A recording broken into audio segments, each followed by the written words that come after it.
Hello friends, welcome to GS Blog. So we are discussing about foreign policy. हम लोग foreign policy में देख रहे हैं, तो आप देखेंगे अभी इंदिरा गांधी के टाइम, इंदिरा गांधी का जो सेकंड फेज है 1980 से लेकर 84 तक का जो पीरियड है, उस फेज में हम फॉरेन पॉलिसी को देखेंगे. जो भारत का फॉरेन पॉलिसी किस तरीके का रहा था, उस टाइम क्या क्या चैलेंजेस हुए थे. तो एक दो चीज़ हम थोड़ा सा डिस्कस कर लेते हैं. 1977 के बाद ये 77 से लेकर 80 का जो फेज है, इसमें दो प्राइम मिनिस्टर आए थे, एक मोरारजी देसाई एंड दूसरा चरण सिंह आए थे.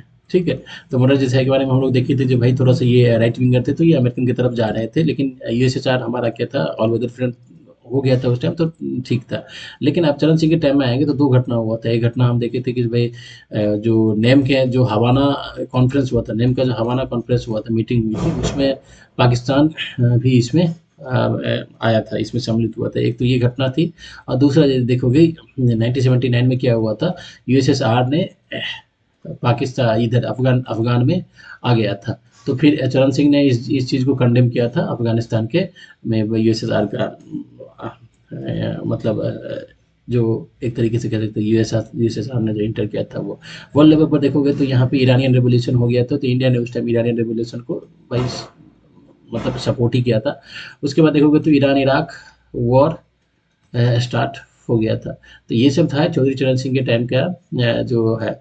यूएस के साथ फॉरेन पॉलिसी जैसे मोरारजी देसाई के टाइम में था, वैसा ही था, कुछ ऐसा कुछ हुआ नहीं. तो वैसे चरण चरण सिंह का टाइमिंग जो है बहुत छोटा है. इवन तो वो पार्लियामेंट के अंदर भी नहीं जा पाए, अपना मेजोरिटी नहीं साबित कर पाए थे. तो ये था चरण सिंह का 1980 की 80 से 84. मतलब ये अब हम देखते हैं जो इंदिरा गांधी जो सेकंड फेज में आई, तो उसमें क्या क्या चैलेंजेस था. देखिए, जब इंदिरा गांधी का सेकंड फेज देखते हैं, श्रीमती इंदिरा गांधी का सेकंड फेज जब देखते हैं, तो इंडिया के सामने बहुत सारा चैलेंजेस आ गया था. देखिए, जब एक स्ट्रांग प्राइम मिनिस्टर आता है, तो वर्ल्ड में एक्सपेक्टेशन बढ़ जाता है अदर कंट्री का, जब भाई इस प्राइम मिनिस्टर का ये क्या स्टैंड होगा. सो समझ गए. और दूसरा चीज़ ये है, जो इनके ऊपर तो ये था कि भाई इमरजेंसी लगा चुकी थी, इमरजेंसी के बाद तो इनका एक इमेज वर्ल्ड में अलग टाइप का था. तो अब देखेंगे, पहले तो हम इस चीज़ को देखेंगे कि इस टाइम में चैलेंजेस क्या क्या था. देखिए, पाकिस्तान के अंदर देखोगे तो पाकिस्तान क्या कर रहा था उस टाइम. जियाउल हक था पाकिस्तान का जनरल, जियाउल हक. वो क्या किया था उस टाइम इंडिया के साथ पे बहुत सारे मोर्चे पे इंडिया को वो मतलब घेरने का काम कर रहा था. इसमें सबसे पहले था, उसने क्या किया कि जो खालिस्तान मूवमेंट है उसको आगे बढ़ाने के लिए काम किया. तो इसको कैसे करता था, एक तो जो मतलब कह सकते हैं उसका जो इंटर एजेंसी था, आईएसआई के माध्यम से क्या करता था, जो वर्ल्ड में जहाँ जहाँ भी जो पंजाबी पंजाबी फैले हुए थे, उस पंजाबियों के बीच में वो जाके बातचीत करता था, उनको मैनिपुलेट करता था, मैन वॉश करता था, इस तरीके का काम करता था. दूसरा, जो वर्ल्ड में जहाँ जहाँ पंजाबी फैले हुए थे और जो इस खालिस्तान आइडियोलॉजी से मतलब इत्तेफाक रखते थे और इकॉनमी या पैसे वाले थे, तो उनके साथ जाके ये उनको मतलब अपने साथ लेना, और उनको अपने साथ लेना और उनको अपने गुट में लेके आना, और भाई किसी तरीके से कैसे खालिस्तान मूवमेंट को आगे बढ़ाया जाए और खालिस्तान को अलग किया जाए. तो इसके लिए जिया उल हक और पाकिस्तान स्टार्ट कर दिया था 80s के टाइम से देखोगे.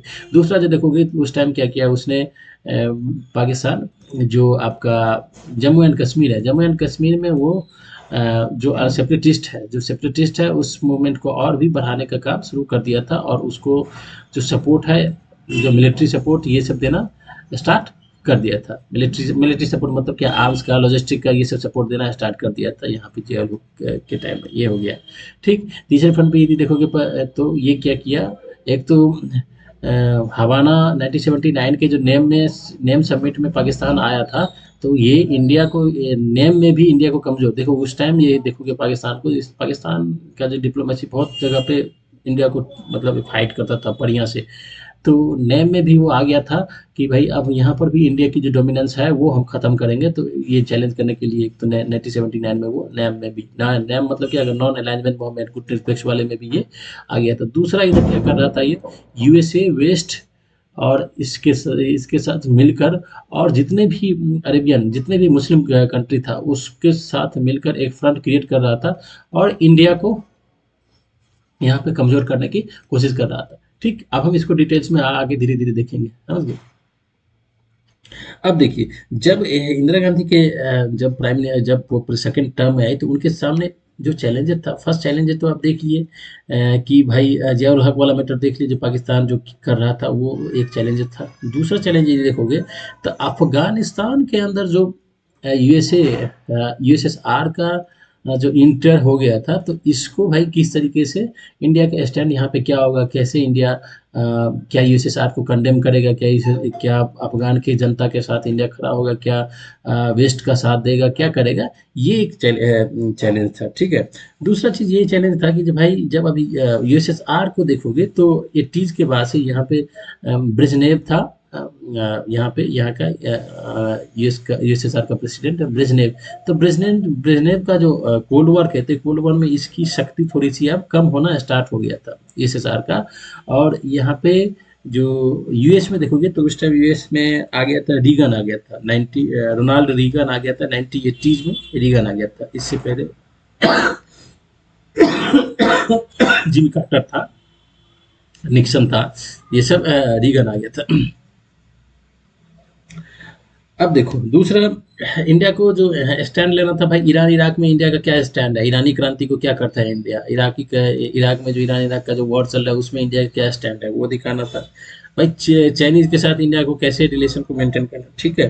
तो इस सब के लिए जब इंदिरा गांधी का सेकेंड टर्म देखो तो फॉरेन मिनिस्टर यहाँ पे कौन थे, नरसिम्हा राव फॉरेन मिनिस्टर थे, और जी पार्थ सारथी तो एडवाइजर था इंदिरा गांधी का, जी पार्थ सारथी एडवाइजर था। तो ये इस तरह का चैलेंजेस उस टाइम इंदिरा गांधी के सामने था। और देखो जैसे यूएसएसआर में ब्रेजनेव कमजोर हो रहा था और ये इधर यूएस के रीगन स्ट्रांग हो रहा था, तो इंडिया को भाई हम यूएसएसआर का सैटेलाइट स्टेट है नहीं, जो हम यूएसएसआर ठीक है हमारा अच्छा मित्र है, ठीक है, लेकिन इंडिया अपने जो रिलेशन है उसको डाइवर्सिफाई करना चाहता था, भाई हम सबके साथ रहेंगे, ठीक। अब देखिए अब हम आते हैं अफगानिस्तान के जो संकट है, जो क्राइसिस है, उसके ऊपर आते हैं इंडिया का क्या स्टैंड आता है। देखो अफगानिस्तान में क्या हुआ था कि जो वहाँ पे जो वहाँ का जो कंट्रोलर था, जो स्टेट था, वो जहीर शाह था। तो जहीर शाह को क्या किया, उसका भतीजा तो जो था वो दाऊद खान ने इसकी तख्ता पलट कर दी, जहीर शाह को दाऊद खान ने तख्ता पलट कर दी और अपने आप को बोला भाई ये एक रिपब्लिक स्टेट है, अफगानिस्तान एक रिपब्लिक स्टेट है, यहाँ पे डेमोक्रेसी सेकुलरिज्म ये सब लेके इसके नाम पे उसने क्या किया कि यहाँ पे तानाशाह लाने की कोशिश की और पूरे पावर को अपने हाथ में कंसंट्रेट करने की कोशिश की। दूसरा चीज अफगानिस्तान के यदि आप देखोगे तो अफगानिस्तान में मैक्सिमम पॉपुलेशन, इवन 90% पॉपुलेशन कहाँ रहता है, गाँव में रहता था, ठीक है। तो ये जो चीज़ था, ये जो है दाऊद खान का जो ये करामाती एक्टिविटी था वो गांव तक पहुंचा नहीं था। तो एक तरीके से कह सकते हैं जो पब्लिक सपोर्ट इसको मिला हुआ नहीं था, ठीक है। तो दूसरा चीज़ ये है कि भाई ये अफगानिस्तान के अंदर चल रहा था, तो अफगानिस्तान में उस टाइम देखोगे तो यूएसएसआर का मोर और लेस पूरा इंटरेस्ट था। तो इसके मतलब एक तरीके से काउंटर करने के लिए यूएसए, सऊदी एंड पाकिस्तान ये सब अपना एक गुट बना रखे थे कि भाई कुछ भी होगा। तो अफगानिस्तान में जो ये चल रहा था, कभी कोई आता था और ये डेमोक्रेसी सेकुलरिज्म इसकी जैसी ही बात करती थी, सेकुलरिज्म डेमोक्रेसी इसकी जैसी ही बात की जाती थी, तो जितने मुस्लिम कंट्री थे वो उसको आड़े हाथे लेते थे, भाई कहाँ कैसे तुम डेमोक्रेसी या सेकुलरिज्म की बात उस कंट्री के अंदर कर रहे हो। ये सब चीज़ पसंद नहीं होता था सऊदी को कि भाई कि ये सब कंट्री के सेकुलरिज्म या ये सब बात पसंद नहीं होता था ना उस टाइम, समझ गए। अब यदि देखोगे तो फिर दाऊद खान को क्या किया, नूर तरक्की जो था वो दाऊद खान को पलट दी, उसकी सत्ता को पलट के नूर तरक्की आ गया, ठीक है। नूर तरक्की को देखोगे तो ये भी लोकतंत्र डेमोक्रेसी के नाम पर ये सब लेके आया था, ठीक है। नूर तरक्की को देखो तो अमीन जो था, अमीन ने क्या किया, नूर तरक्की को पलट दिया। अमीन को देखोगे तो यहाँ पे वेस्ट सपोर्ट कर रहा था, यूएस इसको सपोर्ट कर रहा था अमीन को, तो इसने नूर तरक्की को पलट दिया।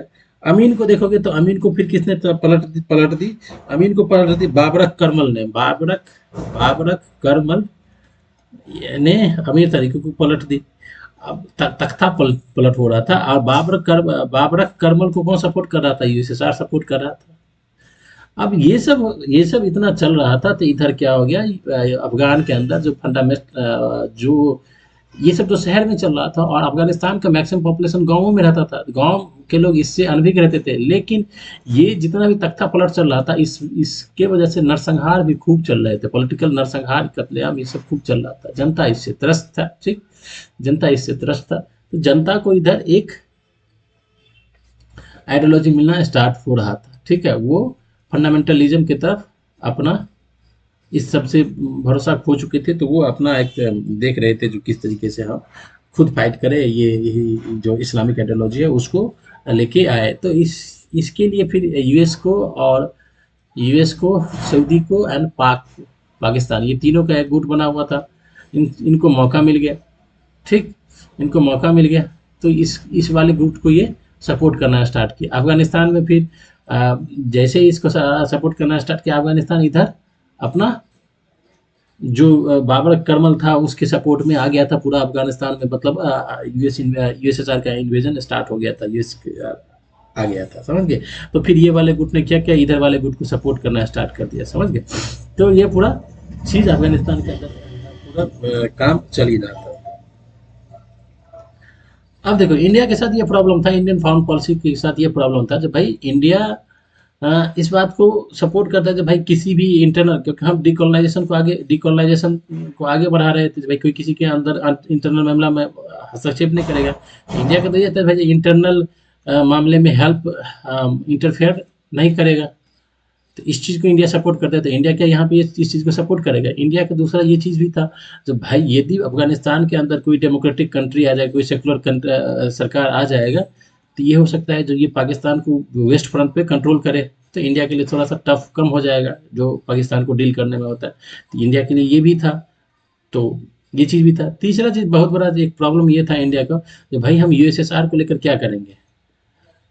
क्या हम इसको तो कंडेम पब्लिकली तो कंडेम नहीं कर सकते हैं, ठीक, पब्लिकली तो इस बात को, इस हम अपने मित्र को तो हम कंडेम नहीं कर सकते भाई इसने गलत किया था, ठीक है। चौथा ये था तो भाई ये इंडिया जो अफगानिस्तान की जनता है उसका जो स्टैंड है, उस स्टैंड को इंडिया क्या करेगा? उसको सपोर्ट करेगा या उसको एगेंस्ट जाएगा, उसके एगेंस्ट जाकर यूएसएसआर को सपोर्ट करेगा, इंडिया क्या करेगा? तो ये सब प्रॉब्लम इंडिया के सामने उस टाइम में था। अब देखिए इस सबको फिर इंडिया ने मतलब धीरे धीरे एक एक करके डील, जो इंदिरा गांधी के सामने में ये सारे प्रॉब्लम थे। अब देखिए, अब हम जो उस टाइम पाकिस्तान के साथ जो प्रॉब्लम था उसको हम देखे हैं, ठीक, पाकिस्तान के साथ जो रिलेशन है उसको हम देखेंगे। इंडिया जो था इधर हमारा यूएसएसआर के साथ अच्छा रिलेशन था, तो भाई हम इससे डिफेंस डील भी करते थे, इससे हम हथियार भी लेते थे, और ये इसके साथ हमें हथियार के लेवल पे खूब हेल्प करता था, ठीक है। पाकिस्तान ने क्या किया, वेस्ट के साथ अपना डील करना स्टार्ट किया। पाकिस्तान तो वेस्ट के साथ डील करता ही था, वेस्ट में क्या हो गया, यूएसए और अलाइड जो भी है वो उसके साथ डील किया, और इससे फिर हथियार लिया, इससे फिर हथियार लिया, और ये हथियार इसने क्या किया, जम्मू एंड कश्मीर में भेजना स्टार्ट किया। और फिर यूएस वेस्ट पाकिस्तान को हथियार क्यों दे रहे थे? क्योंकि अफगानिस्तान के अंदर जो इनस्टेबिलिटी था, उन इनस्टेबिलिटी में वहाँ से जो भी पाकिस्तान के बॉर्डर पर जो खैबर पख्तूनख्वा वाला रीजन है, यहाँ पे आके लोग रहना स्टार्ट कर देते थे, ठीक है। तो इसको क्या किया, इसको फिर यूएस का हथियार और पैसा ये देकर खड़ा कराना स्टार्ट किया, किसके अगेंस्ट, यूएसएसआर के अगेंस्ट, ठीक है, यूएसएसआर के अगेंस्ट खड़ा किया, तालिबान जिसको बोलते हैं, इसको खड़ा करना स्टार्ट किया। तो पाकिस्तान क्या करता था भाई, कुछ इसको देता था, कुछ इसने अपने जम्मू एंड कश्मीर में जो सेपरेटिस्ट और टेररिस्ट एक्टिविटी है उसमें कराना स्टार्ट कर दिया था, यूएस का पैसा और यूएस का हथियार लेके, समझ गए। अब देखिए जब और हम देखते हैं फिर और इसके साथ साथ पाकिस्तान एक तो इस फ्रंट पे ये कर रहा था, उसके साथ पाकिस्तान क्या कर रहा था कि जिया उल हक के टाइम में जो उसका न्यूक्लियर एक्टिविटी था, न्यूक्लियर प्रोग्राम था, उसको वो तेज कर दिया था, तेज कर दिया था, न्यूक्लियर प्रोग्राम को तेज कर दिया था। फिर उसने क्या किया था कि आप देखे ही थे कि इंडिया के लिए जो पाकिस्तान किस तरह का चैलेंज था वो हम देख रहे थे। एक तो न्यूक्लियर लेवल पे वो अपना कार्यक्रम को तेज कर दिया, दूसरा यदि आप देखोगे तो नेम में जाके इंडिया को किस तरीके से वो कमजोर करने की कोशिश करना स्टार्ट किया, तो भाई ये एक दूसरा प्रॉब्लम हो गया। तीसरा अफगानिस्तान के मामले पे पाकिस्तान ने क्या किया, इंडिया को घेरना स्टार्ट किया। जब भाई देखो अफगानिस्तान के अंदर मुस्लिमों का उत्पीड़न हो रहा है, लेकिन इंडिया इसके अगेंस्ट नहीं जा रहा है, इंडिया उसको सपोर्ट कर रहा है, तो इंडिया मुस्लिम का सपोर्टर नहीं है, मुस्लिम विरोधी है, इस तरीके का वो एक डिप्लोमेटिक मतलब कह सकते हैं जो पोलराइजेशन एक वर्ल्ड में करना स्टार्ट कर दिया था। ठीक है, कश्मीर के इशू को फिर उसने क्या किया, नेशनलाइजेशन करना स्टार्ट किया। जबकि 1972 के शिमला में ये हुआ था पायलट्री करेंगे, लेकिन ये फिर ये इंटरनेशनलाइजेशन करना स्टार्ट कर दिया था यूएसए को, क्योंकि ये इधर देख रहा था जब यूएसए वेस्ट को भी मेरा जरूरत है, क्योंकि यूएसएसआर को हटाना है, तालिबान को हटाना है वहाँ से, अफगानिस्तान से, तो हमारे लिए एक अच्छा अपॉर्चुनिटी है कि हम अभी इसको यूएसए या इस सबको बोलेंगे जो तुम इंडिया पे दबाव डालो और कश्मीर की इशू को हल करो, इसीलिए तो ये इंटरनेशनलाइजेशन करना स्टार्ट कर दिया था। ठीक है, चौथा तो हम देख चुके हैं जो किस तरीके से पाकिस्तान ये खालिस्तान मूवमेंट को आगे बढ़ाना और पंजाब के अंदर वो सेपरेटिज्म को आगे बढ़ाने की कोशिश कर रहा,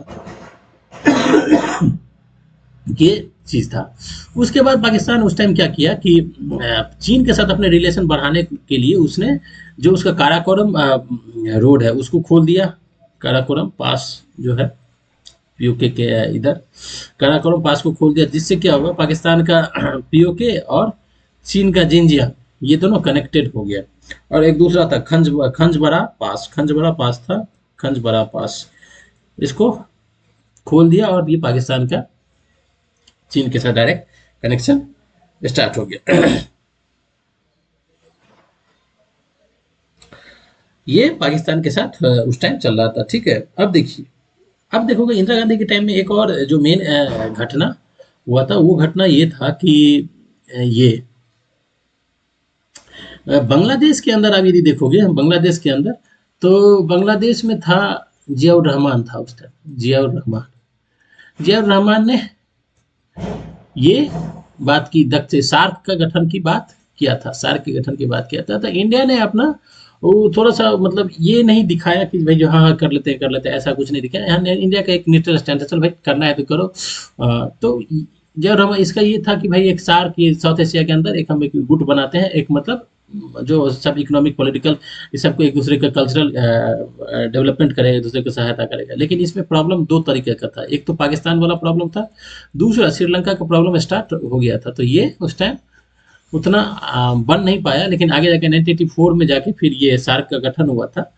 तो लेकिन बात उठ गया था। अब देखोगे, अब श्रीलंका के प्रॉब्लम को हम आगे डिस्कस करेंगे, पाकिस्तान के प्रॉब्लम को तो देख लीजिए किस तरीके से पाकिस्तान इंडिया को करने की कोशिश कर रहा था। बांग्लादेश और नेपाल में यदि आप देखोगे तो यहाँ पे चीन का इंटरवेंशन भी धीरे धीरे उस टाइम से स्टार्ट हो गया था। मतलब कुल मिलाकर देखेंगे तो भारत के अंदर बहुत सारे प्रॉब्लम उस टाइम क्रिएट हो गया था। एक श्रीलंका में प्रॉब्लम था, सिंघी वाला प्रॉब्लम, तमिल वाला प्रॉब्लम था, पाकिस्तान के साथ उधर ये खालिस्तान मूवमेंट, और जम्मू कश्मीर के अंदर सेपरेटिस्ट हो गया। आप यदि नॉर्थ ईस्ट के अंदर देखो तो सेपरेटिज्म की थोड़ी सी बात स्टार्ट हो गई थी, सेपरेटिज्म की बात थोड़ी सी स्टार्ट होगी। तो ये इंडिया चारों तरफ से उस टाइम प्रॉब्लम से घिरा हुआ था, समझ गए। लेकिन इस सब के बाद भी जो इंडिया का यूएस के साथ रिलेशन है वो अच्छा करने का फिर कोशिश किया जाने लगा था। इंडिया यूएस के रिलेशन यदि आप देखोगे तो यहाँ पे रीगन आ गया था।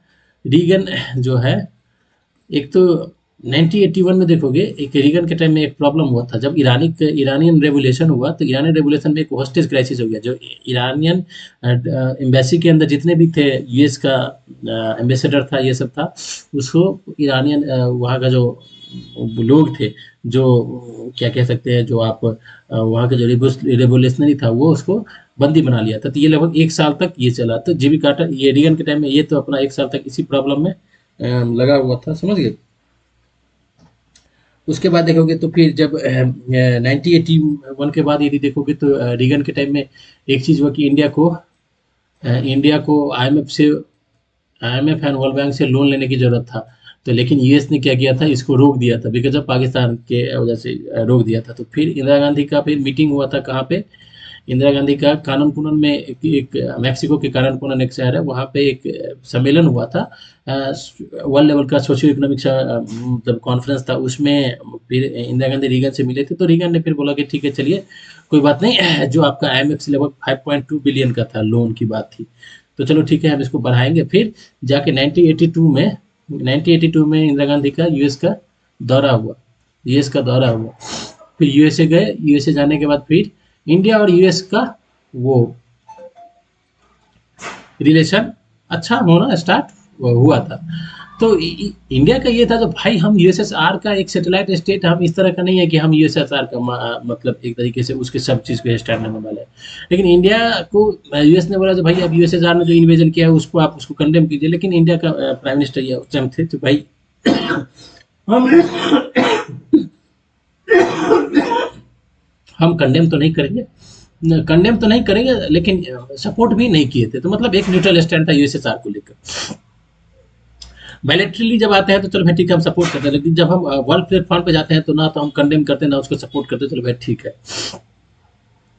तो यूएस का जो रिलेशन स्टार्ट होता है तो यहाँ पे सबसे पहले ये हुआ था जो भाई जो वर्ल्ड बैंक है, आईएमएफ है, उससे यदि आप लोन लोगे तो हम उसमें आपका सपोर्ट करेंगे। दूसरा ये होता है जो भाई आपका जो न्यूक्लियर कार्यक्रम है, जो न्यूक्लियर एनर्जी है उसको हम सपोर्ट करेंगे। जो हमारा तारापुर परमाणु संयंत्र था, जो हमारा न्यूक्लियर रिएक्टर था, तो उसमें यूएस क्या होता था समय समय पर हम यहाँ से जो ये देने की बात होती थी, न्यूक्लियर फ्यूल देने की बात होती थी, वो सपोर्ट देना बंद कर देता था। तो बोला था नहीं हम इसमें ये देंगे। दूसरा इसमें एक चीज़ और बात हुई भाई टेक्नोलॉजी लेवल पर भी हम आपका रिलेशन को और आगे बढ़ाएंगे, कल्चरल रिलेशन को आगे बढ़ाएंगे, ये सब बात हुआ था। इसके पीछे एक चीज़ और रीजन है कि आप यदि देखोगे तो इस टाइम में यूएस के अंदर इंडियन डायस्पोरा बहुत ज़्यादा हो गया था, लगभग 3 लाख से ऊपर इंडियन डायस्पोरा वहाँ थे। तो ये डायस्पोरा जो था सबसे ज़्यादा मतलब कह सकते पेइंग था। पेइंग मतलब क्या, सबसे ज़्यादा कमाने वाले लोग थे पर कैपिटा में देखोगे इंडिया। तो यूएस का एक नज़रिया इंडिया को लेकर धीरे धीरे बदल रहा था, तो इनका भी रोल था यूएस के इस तरीके के रिलेशन के लिए। अब देखोगे कि रीगन के इसके टाइम में क्या हुआ था, एक 1980s में देखोगे, 1984 के अंदर ही देखोगे यूएस ने जो आप F-16 देखते हो पाकिस्तान के अंदर, वो इसी टाइम में हुआ था कि लगभग $25 बिलियन का पाकिस्तान का इसका डिफेंस डील हुआ था, तो यूएस ने इसको दिया था। इंडिया ने इस पर ऐतराज जताया तो यूएस ने बोला कि नहीं नहीं हम इसलिए दे रहे हैं क्योंकि ये अपना परमाणु कार्यक्रम को आगे ना बढ़ाए, इसीलिए हम दे रहे हैं। तो फिर इस हथियार को यूज कर रहा था। ये सब कुल मिलाकर था उस टाइम इंदिरा गांधी के टाइम का जो फॉरेन पॉलिसी देखते हो वो यही रहा था। अब देखिए श्रीलंका वाला इशू को हमें थोड़ा सा डिटेल्स में देखने की जरूरत है। देखिए श्रीलंका वाला इशू क्या हुआ था कि इंदिरा गांधी के टाइम में जो इंदिरा गांधी का सेकेंड पीरियड आता है तो उसमें उस टाइम श्रीलंका का जो प्राइम मिनिस्टर था, वहाँ का जो प्रेसिडेंट था वो कौन था, जयवर्धने था। और जयवर्धने से आप देखोगे तो इनका रिलेशन अच्छा नहीं था, इंदिरा गांधी का रिलेशन अच्छा नहीं था। और श्रीलंका में एक इशू खड़ा हो गया था क्या, तमिल को लेकर, ठीक। और दूसरा सिंघली था, तो यहाँ का स्थिति खराब हो गया था। तमिल अपना यहाँ पे भाई सिटीजनशिप राइट और नेशनलिटी मांग रहे थे, भाई हमें तो, हम भी इस देश का पार्ट है तो हमें तो ये सब मिलना चाहिए, लेकिन सिंघली ये देना नहीं चाहते थे। तो जयवर्धने इसका सपोर्ट करता था और तमिल के ऊपर बहुत परसिक्यूशन होता था, इसको बहुत मतलब कतलेआम की तरह ये सब हो रहा था। तो इंडिया में क्या है कि भाई इंडिया के अंदर जो AIADMK जो कह सकते हैं, AIADMK जो थे जो तमिलनाडु के जो रीजनल पॉलिटिकल पार्टी था, वो इस बात का कहता था तो भाई हमारे तमिल भाई को वहाँ पे काट रहा है, आपको स्टैंड नहीं ले रहा है। और दूसरा चीज ये है कि भाई ये जितने भी रीजनल पॉलिटिकल पार्टी है उधर साउथ के अंदर उसको थोड़ा सा भी कहीं कुछ प्रॉब्लम हो जाता था तो वो उस टाइम सेपरेटिज्म की बात करना स्टार्ट कर देते थे, हम इंडिया से अलग हो जाएंगे, हम इंडिया से। हिंदी का बात उठा तो वो सीधा बोलने लगा कि हम इंडिया से अलग हो जाएंगे, हम इंडिया से अलग हो जाएंगे। तो इस तरह का एक मेंटालिटी था। तो इंडिया को इसमें इंटरवीन करना एक लाजमी बन गया। तो भाई जो तमिल को हमको सपोर्ट करना पड़ेगा क्योंकि इंटरनली भी हमें इसे सपोर्ट करना था।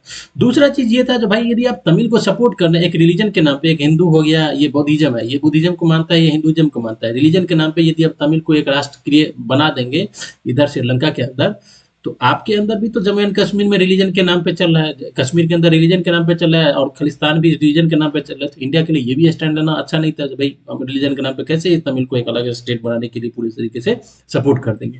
तो दिस इज द प्रॉब्लम था। चलिए, लेकिन फिर इंडिया ने इसको ये प्रोसिक्यूट कर रहा था, तो इसके सपोर्ट करना इंडिया ने स्टार्ट किया। ईलम जो कहते हैं, जो बेनीपिल्ले प्रभाकरण जो थे, जिसके हेड कह सकते हैं उस तरीके के, तो इंडिया ने धीरे धीरे सपोर्ट करना स्टार्ट किया तमिल को, जो नहीं नहीं ऐसा नहीं चलेगा। इधर क्या किया, श्रीलंका को देखोगे तो श्रीलंका को कौन सपोर्ट कर रहा था, इधर से सपोर्ट कर रहा था यूएसए, पाकिस्तान और इजराइल। ये तीनों इधर श्रीलंका को सपोर्ट कर रहा था, समझ गए। तो ये थोड़ा सा भयावह वाला स्थिति था। लेकिन राजीव गांधी के टाइम में देखोगे तो पीस कीपिंग फोर्स आता है, तो फिर धीरे धीरे मुद्दा ठंडे बस्ते में जाता है। तो ये पूरा जो रीजन था इंदिरा गांधी का 1980 से 84 के बीच का, ये पूरा फॉरेन पॉलिसी के में आप देख सकते हो कि एक ये मुद्दा था। नेपाल देखोगे, बांग्लादेश देखो, तो इसमें भी थोड़ा सा चाइनीज का इंटरवेंशन स्टार्ट हो गया था। हाँ, एक चीज आपको हम बताना भूल गए। क्या हुआ था कि जब इंदिरा गांधी के टाइम में जो ब्रेजनेव जो था, वो सैम ब्रेजनेव था, तो अफगानिस्तान को लेकर इंडिया का जो स्टैंड था, जो भाई हम पब्लिकली हम तुम्हारा ये कंडेम नहीं करेंगे, तुम जो यूएसएसआर के जो अफगानिस्तान में तुम इंटरवीन किए, पब्लिकली नहीं करेंगे। तो बायलेटरली इंडिया इस चीज़ को हमेशा उठाता था, जो आप ये गलत किए हैं, आप क्यों उस कंट्री के अंदर आप आके वहाँ पे आपका इंटरवेंशन करना अच्छा नहीं है। तो आप यूएसएसआर के बारे में ये भी कहा जाता है कि जो यहाँ पे जो इसके जो राजदूत था या कोई अच्छे लेवल का जो पदाधिकारी था, जो ऑफिसर था, वो इंडिया को एक ये ऑफर दिया था, इंडिया की एक ऑफर दिया था, जो आप ऐसा कीजिए कि आप इधर पीओके में आप अटैक कीजिए और आप पीओके को अपने अंदर ले लीजिए, हम आपको इधर अफगानिस्तान से पूरी तरीके से सहायता देंगे, हम उधर से अटैक करेंगे, तो पाकिस्तान का जो ये भी पीओके वाला इशू है सब खत्म हो जाएगा। आप जो लेन ऑफ कंट्रोल है, एलओसी है, वो सबको खत्म कीजिए, डायरेक्ट पाकिस्तान को उसको पूरे पार्ट को आप अंदर ले लीजिए। ये भी एक कहा जाता है कि ये प्रस्ताव दिया था, लेकिन इंडिया ने इसको सीरियसली नहीं लिया। बोला कि भाई हम ऐसे करेंगे तो फिर इधर पाकिस्तान का भी तो गुट है ना, यूएस पूरी तरीके से खुल के इसको सपोर्ट कर रहा है, तो ये भी चीज़ है। तो ये पूरा पीरियड रहा है एक वोलाटाइल, देख सकते हो। और 1980s के बाद से लेकर 19 का जो पीरियड है, एक वोलाटाइल वर्ल्ड में सिचुएशन रहा है, क्योंकि आप देखोगे जो यूएसएसआर का डिसइंटीग्रेशन जो है, जिसमें यूएसएसआर का विखंडन हुआ है, जो यूएसएसआर टूटा है, तो उसका बैकग्राउंड तैयार हो रहा था। जो उसके बाद बर्लिन का वॉल था वो टूटना, ये सब ये पूरा तैयार हो रहा था। मिडिल ईस्ट के अंदर जो नए नए प्रॉब्लम क्रिएट होना, ये सब स्टार्ट हो रहा था, समझ गए। तो ये सब चीज़ है। जब इंडिया ने श्रीलंका के अंदर तमिल को सपोर्ट करना स्टार्ट किया था, तो उस टाइम देखोगे कि इसको कंपेयर किया गया भाई वियतनाम वाले इशू से, जो भाई वियतनाम में किस तरीके से यूएसए ने किया था, उसी तरीके से इंडिया तमिल के श्रीलंका में कर रहा है, इस तरीके से कंपेयर। तो इंदिरा गांधी के टाइम में इस तरह के चैलेंजेस थे, लेकिन उन्होंने बखूबी निपटा। पाकिस्तान को लेकर जो चैलेंजेस था वो ये सब किया था। लेकिन आप देखोगे एक चीज़ कि 1983 में जो है जो नेम का कॉन्फ्रेंस हुआ था इंडिया के अंदर, तो जियाउल हक भी यहाँ, पाकिस्तान भी यहाँ आया था, उसको भी इनवाइट किया गया था। पाकिस्तान को भी इनवाइट किया गया 1983 में, जियाउल हक भी आया था, ठीक है। उसके बाद 83 में देखोगे तो कॉमनवेल्थ गेम हुआ था इंडिया के अंदर, एशियन गेम हुआ था इंडिया के अंदर। तो थोड़ा सा रिलेशन को अच्छा करने की कोशिश की गई थी, लेकिन फिर पाकिस्तान ने माना नहीं। पाकिस्तान इधर ये करता था, फिर जाके उधर वो खालिस्तान को सपोर्ट करना स्टार्ट करता था, उधर कश्मीर में वो करना स्टार्ट करता था इंडिया को डिस्टर्ब करने के लिए। कि इंडिया को डिस्टर्ब करने के लिए उसे पैसा कहाँ से मिलता था, क्योंकि तालिबान यहाँ पे खड़ा हो गया था। तालिबान यूएसएसआर को हटाने के लिए, तो इसको पैसा देता था, पाकिस्तान को पैसा देता था कौन, सऊदी एंड ये यूएसए, सऊदी यूएसए पैसा हथियार देता था, पैसा देता था। सऊदी हथियार तो नहीं, पैसा देता था सऊदी जो कहते हैं फंडामेंटलिज्म को बढ़ाने के लिए मदरसा खोलना, इस तरीके का काम करता था, उसके लिए पैसा देता था पाकिस्तान को। तो फिर पाकिस्तान यहाँ पे इस पैसा का यूज़ करता था इंडिया के अगेंस्ट में, इस तरीके से खालिस्तान को बढ़ाना कह सकते हो, या फिर जम्मू एंड कश्मीर में। तो ये पूरा पीरियड था इस तरीके से इंदिरा गांधी के टाइम में फॉरेन पॉलिसी रहा है। फिर नेक्स्ट में होगा तो हम इंदिरा गांधी के बाद 1984 राजीव गांधी से लेके हम आगे की फॉरेन पॉलिसी को देखेंगे। Thank you for watching it.